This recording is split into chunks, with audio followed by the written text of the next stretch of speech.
So guys, it's Matt here on the Wicked GQ Patrol channel. So I took in my Holden Colorado for a service today, and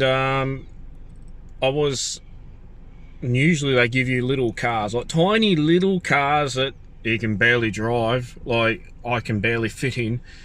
But instead today they gave me something very different. Now I went to an old Holden dealership and they've now changed themselves to Kia and Mitsubishi, but still carry out all of the Holden servicing and warranty repairs.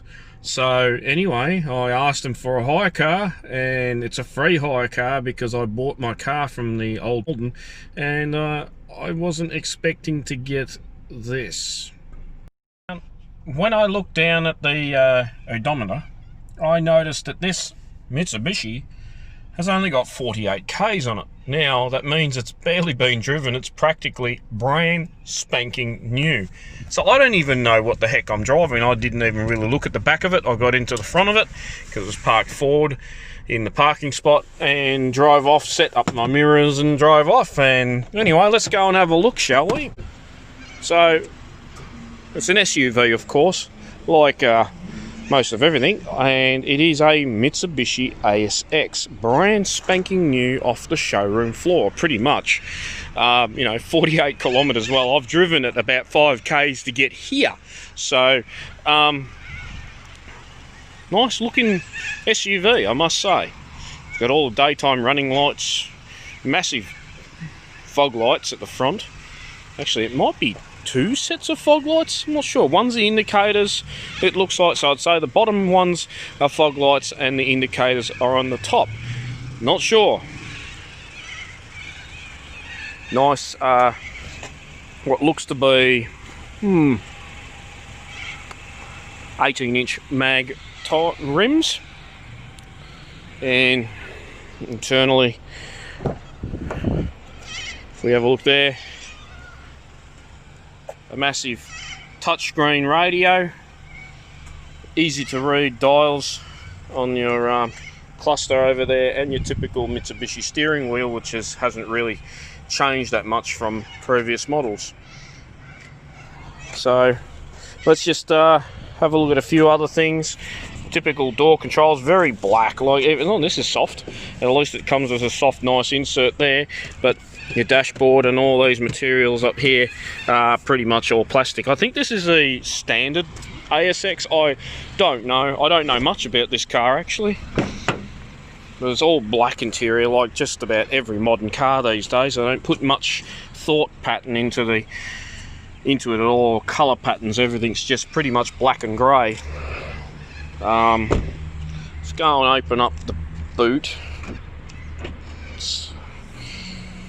Now that's a reasonably big boot, and probably with a full, oh look at that, full size. No, it is not a full size spare tyre. This is what looks like a motorcycle tyre, to be honest. So and they've gotten rid of the full size tyre and replaced it with that crammy old piece of crap. And yeah, pretty stock standard. I mean, I don't know what they even cost. I've never looked into them, but it's a pretty snazzy looking car. And in today's day and age, this is your pretty much stock standard, vehicle that you could buy probably for maybe $30,000. I don't know. Like I've never even researched this car. So this is just taken straight off the lot. It's a petrol engine, probably a 4-cylinder, getting around between 6.4 and 9.5 litres per 100. Whether that's true or not, that remains to be seen. We can pop the bonnet and have a quick look underneath there.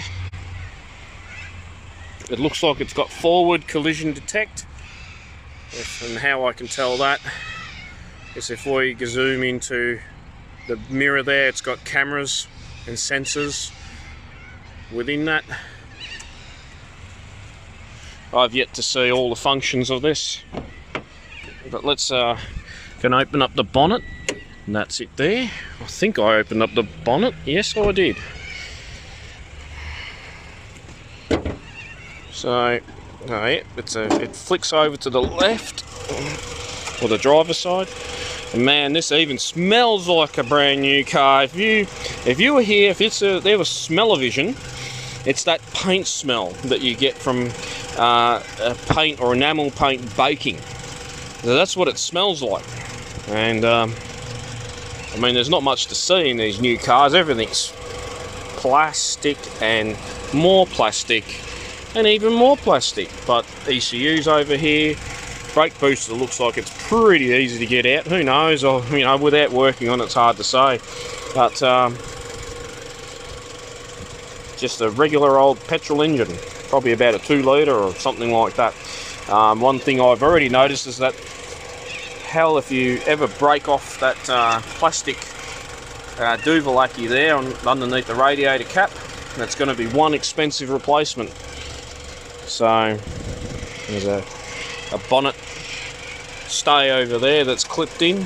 I was looking for that before and I didn't see it until I looked over here. So anyway, pretty stock standard. Yeah, I'm amazed they actually gave me a brand new car to drive. So I've only driven it 5Ks. It feels pretty nice on the road, has ample power for a little 4-cylinder, gets up and goes. But that's all I can really say, because I haven't taken it for enough of a drive. But definitely a nice car. Let's just get back in it. It looks like it's got cup holders that are big enough to hold, I don't know. It doesn't look like it holds much more than a mug because the speaker sits on top of it. So it would have to be sitting on a 45-degree angle, which is not really impressive. Cup holders. Can't hold a big M carton in there. Oh, maybe it could. I mean, it does have this top cutout section here, but it will be sliding backwards and forwards. So if they'd put little stays here, it might have been alright, but nowhere you can put a really big bottle by the looks of it. So it's maybe in the glove box. How big's a glove box? Oh, that's a reasonable size.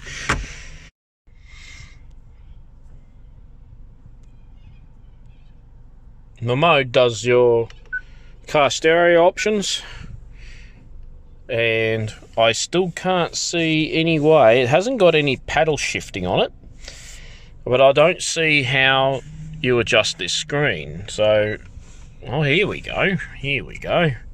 So we got trip. It's done 45 kilometers. There's your settings for your lights, I believe.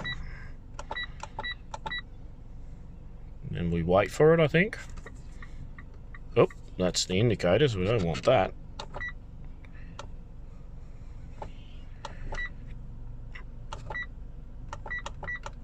So we just have to wait for it. So that's pretty simple there. It doesn't have much options in the thing. Oh, info. Here we go. There's an info button hidden down here next to the speedo. So if we go info. Trip B. I have no idea what those hieroglyphs mean. Some sort of service and turned off. Service warning is turned off, maybe. 400 kilometers to empty, and it's been running at about 12 litres per 100. It's probably been idling a lot in their dealership. So this should all be, if I was to drive it tomorrow, I'll reset that and see what I get. But because I'm imagining that's going to come up a lot better once it's driven around a bit, not just done 40-something kilometers. So we'll leave it on that. Indicators, of course, on the right hand side, just like any Japanese car, and your window washers and wipers are on this side. Cigarette lighter, it has 2 USB chargers. That's quite handy, actually, because, you know, if you're driving around with a family, you definitely want at least a couple of charging points because of, you know, traveling around and all that.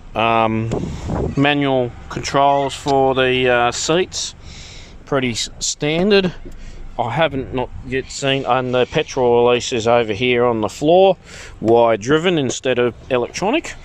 And we'll go and sit in the back seat, and so I'll have my the driver's seat set in position for me to drive. So let's have a look and see how much room we have in the back seat as a full big fat adult like me, and with my butt up against the back, you can see that I'm hitting the front seats, so not that much room for a full-size adult, just enough to spread your legs and be comfortable.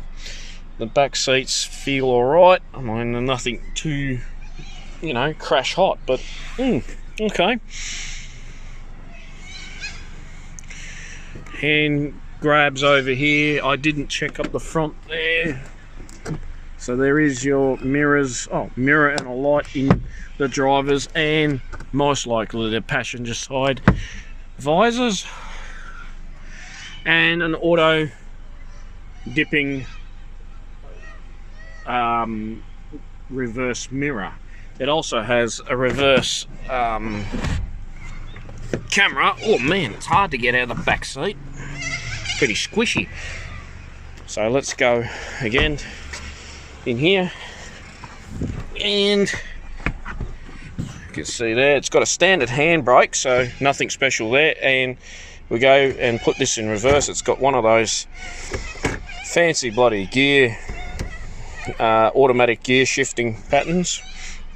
And if we look at here in reverse, we've got a standard reverse camera. I mean, it's enough to do the job, but it does not. It doesn't. The lines do not. It has no. The guidance lines do not turn the steering wheel like some more expensive variants of cameras. So, I mean, for its price, I'm going to guess that this is the budget version. It will do the job. It'll probably get you a long way, and yeah, not bad. I mean, considering I've driven it 5k's up to 80k's an hour, it was fairly quiet. It took the bumps all right, because there's a fair few bumps coming into this area here for the shops, and a few speed humps and things like that in the driveways. But yeah, very surprised that I was given a new or brand spanking new car to drive. Anyway, I'm going to get home now and crack open a cold one. So, over and out.